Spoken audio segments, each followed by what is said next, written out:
Welcome to the Dental Team Podcast. I'm your host, Kiera Dent, and I have this crazy idea that maybe I could combine a doctor and a team member's perspective because let's face it, dentistry can be a challenging profession with those two perspectives. I've been a dental assistant, treatment coordinator, scheduler, biller, office manager, regional manager, practice owner, and I have a team of traveling consultants where we have traveled to over 165 different offices coaching teams. Yep, we don't just understand you, we are you. Our mission is to positively impact the world of dental, and I believe that this podcast is the greatest way I can help elevate teams, grow VIP experiences, reduce stress, and create A-teams. Welcome to the Dental Team Podcast. Hey, Dental Team listeners, this is Kiera, and you guys, I am beyond giddy about the fact that we are having a way for you guys to kick off your 2023 in the most epic way. That's right. I want you guys to go into 2023 with direction, with a plan, and to actually get something done. If you've been looking at that operations manual, it is time, guys. For 3 months, every single week, I'm going to be doing a workshop with you and your team in January to get that operations manual done in 3 months. Guys, this is a value of over $10,000 that I know you're going to freaking love because you're actually going to get it done. So if you want to get your ops manual done in 3 months and kick off your January ultra strong, head on over to thedentaleteam.com/ops manual, and I will see you January 5th for our kickoff. Hello, Dental Team listeners. This is Kiera, and you guys, guess who's back? She's been MIA for only a couple of months, probably because she's been hauling across the United States forever. But Brit Stone, one of our favorite top consultants, joining me on the podcast today. Brit, how you doing today? I'm doing great. Brit's back, so good to be here. No BS, Brit. She's back, guys. I actually think that was the last podcast, Brit, was when you and I were hot and heated, and it was like, no BS, Brit's on the pod. I think that's the one where quite a few clients were like, so I heard the latest podcast. I'm like, oh, really? If you missed it, Alex will be nice to you guys and link it in the show notes. So she's a trooper that way. I appreciate Alex making your lives easy. But yeah, Britt, you've been on the road a ton. Tell us kind of how it's been. Like, what's road life as a traveling consultant, going to offices? You've kind of had a busy world lately. Road life is fun. So road life is fun and crazy all at the same time. Because you get to go to lots of different time zones, so that's always fun. Where am I? What time is it? I'm not sure. I hit a few recently. Especially coming from Arizona, where they never switch time zones, even when the rest of the world does. Yeah, you really do. So that's always fun. Get to see lots of great people. It's always fun to be in person with our clients and their teams, and it's truly like my favorite. We have a good time playing games and just learning together and growing together. So that is fun. Other than that, road life, it's fun to go see different places, man. People live in some cool areas, so I always love that. Absolutely. And like you said, I love that you said we play games. Guys, welcome to Dental Team Consulting. We don't come in and do hard things because we believe that it can be easy and that it doesn't have to be hard. So I love that you've gone, I know you just implemented Traction with a practice. They've grown. Mm-hmm. You've been with them for almost 2 years now. Now they're incorporating Traction. You just taught them how to run it. So the EOS Traction model, we also go, and we are not EOS certified. And I purposely did that for political reasons. So we do Dental Team's variation of EOS, but it seems and looks and feels very, very similar. But with that said, today, guys, I thought Britt would be an excellent guest. One, I love to podcast with her, but two, Britt, if you guys don't know, is a super savvy DSO business numbers gal. So when I want to geek on business, Britt and I will just hit it hard. We actually just did Business Mastery together with Tony Robbins. It was real fun. We won. Our team won again. And it was just really fun to be able to build a business with Britt. So in the business vein, there have been a lot of questions, and I think 'tis the season. We're all looking at those P&Ls, end of year coming up. But really, how do we actually lower that overhead? So I thought Britt would be a really, really superstar to bring onto this because I know she has come from even more business in a lot of ways than I have. So Britt, kind of walk me through what are some of the things you've seen on how offices can lower overhead. Maybe we even start with like, what is overhead to begin with? I was going to say, can I put a plug in that if you don't look at your P&L, said, please start looking at your P&L every month. Amen, guys. You can literally email your bookkeepers and say, hey, I heard on the podcast that I need to be looking at this, and have them just email it to you. I personally have it emailed to me every week. I know it's not perfectly up to date, but I think having that cadence of looking at it is a good habit to get into. Even though I felt like I was reading Chinese the first probably like 500 times I looked at a P&L and I'm like, this thing makes no freaking sense. And today it's finally starting to make a little bit of sense. It takes all of us a little bit of time, but I think that's the first thing coming into the conversation is like, no, truly like no judgment if you're not, but if you're not, it will be a great benefit to you if you are, because I think it can be a little intimidating for everybody. And so it's not uncommon that some of our owners that are like, yeah, like I know I get it, I know it's there, but it's kind of super intimidating to look at. So I think buckle up for it, learn how to read it. We'll go through, I think it's good, go through some basics. I like math, I like algebra, which is probably why I like looking at P&Ls, because to me it's just an equation. Mm-hmm. So it's all right, how much money do I have? What's my revenue? What's my income? Or in dentistry, like what's my collections? What's my cash money?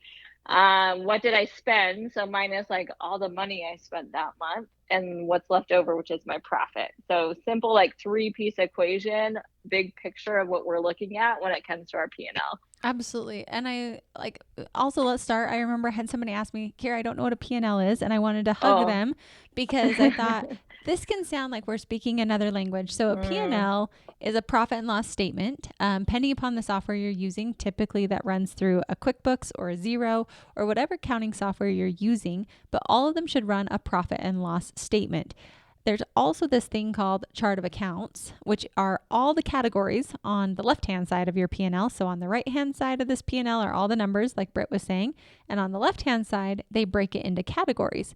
So as we spend money, and I honestly, the way it helps my brain is I think about, well, in personal life, I get a paycheck and I spend money on things like rent, my mortgage, cars, gas, food, electricity, all those things I just listed off, rent, lease, mortgage, whatever you're paying, your car, those would be your quote unquote chart of accounts. So that's where we're spending the money. So in a business, in a dental practice, that chart of accounts can be money we're actually spending on hiring, our payroll expenses, our supply expenses, our lab expenses. And we want to make sure everything from our credit card, we go and swipe at Home Depot, we swipe at the gas station, we swipe to buy supplies at Henry Schein, that all those swipes of credit card transactions actually get allocated to the correct account so we can see how much money every single month we have spent for on the different categories on a P&L as well. So that's where it helped me of like, okay, in real life, I budget. In real life, I look to see how much of my paycheck is spent on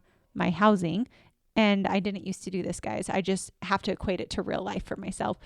But that was really how I started to understand, like, got it. Like you said, Britt, money coming in, how much money did we get into the practice, our collections? How much money did we spend going out of the practice? And in what categories did we actually spend it in? If those chart of accounts don't make sense, your CPA can change them. And I really think it's important to do so. When I actually switched that in Dental A Team, my world got a lot better. Now, instead of just saying like I have money coming into our account, I have it categorized to find out, okay, of our platinum clients, of our gold clients, of our silver clients. So I can keep track to see, do we have space for more platinum clients? Do we not have space for more platinum clients? But it helps us see on a P&L, where is the money coming from? And then what are we spending this money on? So I literally have it broken down by all of the different providers in our company. So Britt, Tiff, Dana, Kiera, to see how much are we paying for that, just like you guys would, of what money's coming through. Are we getting this from membership plans? Are we getting this from production and collection? And then what are we actually spending it on? What are we paying our associates? What are we paying our front office? What are we paying our hygienists? All those things I feel really help you have good optics of a business to make smarter decisions. Agreed. And I love that you related it back to a personal budget, because that's exactly how I think about it. And even when it comes to doctors and helping team members even understand, our office managers kind of being involved and helping us do it, I'm like, if you can understand a personal budget, which is money coming in, money going out, and how I can impact it, then you can 100% learn P&L, profit and loss, and how you can manage it. Amen. So that's your guys' like crash course into P&Ls. Also, disclaimer, we are no CPAs over here, guys. We did No, not go to school for absolutely this, not. and we do not have accounting backgrounds. So this is coming to you of real life, because when my CPA says, hey, Kiera, here's your P&L and your balance sheet and your cash flow, and I'm like, all this stuff is crap. I don't know what any of it means. I can't read it. And you tell me that I've got money left over to pay my taxes, but it's all been spent. Like, it made no sense to me. So I feel like, agreed with you, have that money coming in, money going out. That to me is a P&L. And yes, it's a little hard because typically P&Ls come a month after you did the transactions. So they're a little retroactive. That's just how it operates. But you can still get a pretty good baseline, especially if you look year over year instead of just month over month. And I think what you said, like your accountant, and most accountants will do it, can help to organize things. And I highly recommend it to set it up. And we can give some tips on how to help you set it up. But it makes it much easier to read when the categories make sense to you. They can even add in like percentages for you, which we'll kind of go into, so they can make it super simple for you to be able to go and look at every month, to where you don't have to do a lot of extra work to know what's going on. Mm-hmm. For sure. And I think that that's the biggest thing as to why people get intimidated by this P&L, because it doesn't make sense. And then your supplies might be sky high, but your CPA is allocating that your rent is in your supplies, and that doesn't make any sense. So making sure the correct transactions are going into the correct categories and the categories make sense. That's why I'm super pro a bunch of like dental specific CPAs. Like HDA is one of my top favorite ones with Morgan. He's been on the podcast before. I just love him because he's dental, 100% dental. Your reports come to you in dental lingo. He helps you get your chart of accounts set up in dental lingo. They know how to allocate it correctly. So your reports, like I feel information that comes to you is only as good if you can understand it. And if I can't understand it and it doesn't make sense to me, I'm not going to use it. But yet this could be a life changer for you, of the amount of money you can take home, of making smarter decisions on a business, of do we add another team member? Can I add another associate? And really being able to understand that, I feel, is just critical as a business owner, to feel confident that you know where your money's going and you can make smarter decisions because you're informed rather than just guessing and hoping. For sure. Okay, Brit, that was like a deep dive. I hope you guys are following. Anything that I maybe said that was confusing, let's clarify. But hopefully you guys got, one, what is a P&L? It's a profit and loss statement. There's a chart of accounts, which are the categories. And like Brit said, a P&L is just money coming in, money coming out, and what's left over at the end of that P&L. Right? Is that anything else we need to wrap up? Are you guys sick of trying to figure it out on your own? I know I am. When I'm trying to run a business, sometimes I just think like there's got to be a better way to do this. And so for me, my answer has been to find someone who's done it and does it really, really, really well. Like, I'm talking the best of the best of the best. I want someone who's been in my shoes, somebody who understands what I'm going through. When I was looking for the consulting business, I found a coach who literally has run a consulting business. Well, that seems like the perfect fit. So you guys, right now, we have a few spaces open in our Platinum Consulting. That is in the consulting where we actually come to your practice. We help you get systems implemented. We don't just tell you what systems to implement. We actually implement them with you and for you. You guys, it is one of the best investments I've ever made, is to hire a coach who understands the business I'm in, who's lived it, who's done it. And that's what we in the Dental team do. We literally physically fly to you. So if you're sick of trying to figure it out on your own, if you just want somebody who understands you, join our Platinum. I'd love to have you. I'd love to have our consulting team come out and see you, be in your office, be with your team, and truly help you get onto the easy path of dentistry. It doesn't have to be hard. So join us in the Platinum. We'd love to have you. No, I think that's the basics. So then we can start to dig into the biggest sections. I love algebra. Biggest sections we can impact to ultimately increase our profit, or that outcome at the end, is by increasing our revenue, decreasing our expenses. Those are kind of our two levers we have to pull when it comes to a P&L, information we take from it, and what we can do with it. So I think that's an important piece to kind of just recognize. Making more money or spending less money ultimately will result in more profits. Absolutely. Just like in a personal life, right? I can either increase my paycheck and have more money left over at the end of the month, or decrease my spending, aka Kiera, when I lived in Arizona, when Jason was in pharmacy school. At the end of the month, I would go and find all the things I could possibly return to the grocery store and to the places so I could actually have money left over. So I decreased my expenses. I didn't increase my pay. Ways I would increase my pay were getting side hustle jobs, aka natural made dog food. I will share that story another day.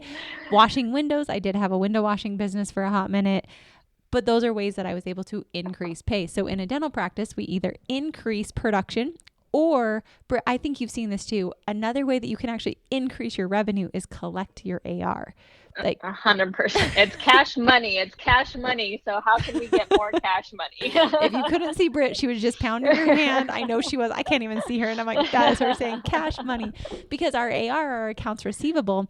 So a lot of times when people are trying to decrease their overhead, which overhead truly at the end of the day is how much does it cost for us to run this business? To reduce that, like Britt said, the levers either increase our profit, our revenue, or decrease our spending. A great way to increase that revenue, if you're not wanting to add a bunch of production to the schedule, or you can't, or you whatever it is, look at your AR, because there's usually hundreds of thousands of dollars sitting in AR of uncollected money that if you collect it can actually reduce it can increase that money that you're bringing in, which will by default, even if you did nothing else, decrease those expenses because we have more money that we've collected. Yep. And if you're one of those doctors and I see it and I hear it, that's like, well, our production's really good. Our production's really good. Why isn't my profit where it should be? Or why aren't we making as much money? 100%. Like that's the first place I would go to look. And if our production's really good, production is a leading measure, right? It leads towards collections. We've got to produce to even have the opportunity to collect. But until we actually collect it, it's not real yet. So Exactly. So I would say on that, I think we walked you guys through really well of what a P&L is, how I love Britt, where you just said there's two levers: increase our revenue or decrease our expenses. And like you just said, a lot of times where are we actually collecting the money? It's okay if you produce it, but at the end of the day, what I truly care about are how are your collections, because those two go hand in hand. But collections pays the bills, production just feeds our ego. And so we've got to make sure that we're actually collecting what we're producing. Otherwise, we can't pay the bills with just production on a page. So really, it's important to make sure you've got a strong collections protocol place. Make sure someone's actively working it that knows how to do it. If they don't, guys, that's what we do all day long, is teach people how to do this effectively in a very simple way. Definitely something we can help with on that as well. for sure. And then the next piece of it is expenses, which often another term for expenses, when we kind of wrap them all together, is our overhead, right? So we add it all up together and we get to what is our overhead? How much is it costing us to actually keep this business running? Mm-hmm. Mm-hmm. And then that's the next piece we can start to kind of look into to see what opportunities we have to decrease it and increase our profit. Yes, absolutely. And so, Britt, walk us through, like, okay, I am a dentist. We are collecting. Our collections are at 98%, which, by the way, guys, even if you are at a 98% collection ratio, you still might have money sitting in your AR. So please don't gloss over that. Mm-hmm. There is still money there. Even if your collections are great, check to see how much money's sitting there, especially in the 60, 90, and over 90-day buckets. Those are ones that we'd want to collect, looking at membership revenue as well. So when we have that, where do we start? Like, okay, great. We're producing 100,000. We're collecting 100,000. Then we look at all of our expenses, which for me, guys, my cadence is every quarter when we run traction, I go through my entire P&L of all the expenses for the last quarter and look to see, is there anything I should cut, anything I shouldn't be paying for anymore, and really assess to make sure there's no extra expenses in there. Other things of expenses, Britt, what are some areas within expenses in a dental practice where they can reduce that when they're looking at that P&L? Sure. So I would say, like, if when I'm first tackling a P&L or starting to look at it and get familiar with it, and this is where it helps when you do have a dental specific accountant, because usually accountants will start to put things into categories, right? So like payroll is going to be a category. and marketing is going to be a category, and dental supplies are going to be a category, where I might have bought dental supplies from Henry Schein and Patterson and all these Benco, all these different places, but it comes all together to know that that's dental supplies. So I can start to see with those categories, kind of based on industry standards, like, should I be, and am I in the ballpark, am I completely out of the ballpark, or kind of where am I sitting? And then from that, once I've got the categories, I can just pick, all right, if there's a category that's high, then I'm going to start to dig into it and see, why is it high. So that's kind of, for me, the first step I would take before I get like too into the weeds and the details. Just start targeting, like, where is our biggest opportunity? Great, let's go look and dig into that, see what's actually going on, see what's in that category, what are we spending, what opportunities do we have to decrease our spend in that area. Yeah. And I think it's really important to look at what the category should be. So typically speaking, payroll's between 25 to 30% is what we like to see payroll. There's supplies 5%, labs 9%. You can go down the list of everything. In my chart of accounts, guys, I've literally gone through and put a percentage next to each portion of each category of how much I want to be spending in those categories. That way I can make sure I'm profitable at the end of every month. But that, like, again, that was me 4 years into a business before I even thought to do that. So I agreed with Brit. That's for a more advanced. If you're already doing it, rock on. Put a percentage for every one of those chart of accounts to make it up to 50% or 100% or whatever percentage you want your overhead to be. Put that percentage in next to each of those categories, and then you can see if you're over or under in each of those categories. So that's going to be our 3.0 P&L overhead users. Our basic users, the ones who are just coming in, totally agree with Brit. Get your P&L, one, looking at that every month at a minimum. That's step one. Number two, getting those chart of accounts to make sense so they're categories you're doing. Number three, realizing increased production or decreased spending, and then really dive into all those different categories and see how much we're spending, why are we spending, and then could we find easier ways to do it? Could you guys get into a dental supply savings group? Could you bundle it with your Benco rep and get a discounted rate on that? Could you talk to your lab people? Could you use a different lab group? That would be the things that I would feel could really help you decrease those expenses, just like, again, in a household budget. Jason, my husband, he drives me nuts, but I love him for it. He will go through and like call our insurance or our internet company and say, hey, we're going to cancel our internet service. And I'm like, hey, remember, I work from home. Don't cancel it. But he wants to get the lowest prices. So we're decreasing our expenses personally all the time. Drives me nuts. I don't do it. But that's something where Jason feels if he can keep those expenses lower, we have more personal profit at the end of every month from the paycheck. So I feel like if someone were to want to go implement this, Brit, like I kind of walked them through it. Beyond getting your P&L and looking at it, let's kind of go like a beginning, a middle, and an advanced. Where can they go to really start to move those levers on overhead? Yeah, I think some of the biggest ones that are a little bit more variable that we have control over, I'm always going to take a look at payroll. Am I paying any overtime? What's going on? Is that pretty much as good as it's going to get? Usually it's overtime that I'm looking at that I want to control with that. Dental supplies are another one that we have a lot of control over and can be very variable because, right, we get out of something or we think we're out of something and our ordering can get a little out of control. So working from a budget when it comes to our dental supplies can be super helpful. And then those are some of the big ones that I think to look at initially. And then from there, just kind of just take a look, at least know maybe what industry standards are, which your accountant should be able to kind of help you with, or especially if you've got a dental specific accountant, and see what sections you have of your P&L that might be a little bit high. And then just start figuring out, where am I making that spend? Do I actually know where that money is going? Do I know what I'm spending it on? Is it worthwhile for me to spend money on, or do I need to make any adjustments, or is there any opportunity there to do it for less? I love it. And if you're a person who just heard Brit say that, for me, I'm like, awesome. Checklist done. I'm doing this. If you're a person who hates math and you're like, what you want me to go look through all this, figure it out? I just want to paint a picture of what it feels like to know your overhead. And this will be me personally, but also clients. I feel like people who know their overhead are much more confident, collected, and less chaotic and stressed because they're not constantly worried, will I have enough money to cover my expenses? They know how much money they need to produce. They know how much money needs to be collected. They're watching their collections to ensure that there's a healthy collection ratio on it. And then they also know what their expenses are. So when we talk to people who know their numbers, like you can tell any practice who actually looks at their overhead, looks at their numbers, because they just have a confidence to them. And when you ask, how much are you paying on supplies? They usually can tell you, we're at about 4 to 5% per month. That's the type of elite knowledge that you should be aiming to have.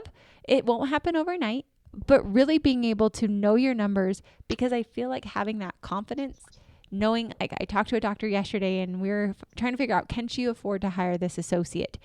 And just feeling so scared, can I hire? And we literally went through like, all right, let's look at our P&L. Let's look at our overhead. Let's look to see how much this person would cost us as a worst case scenario. Are we comfortable with this much profit left over?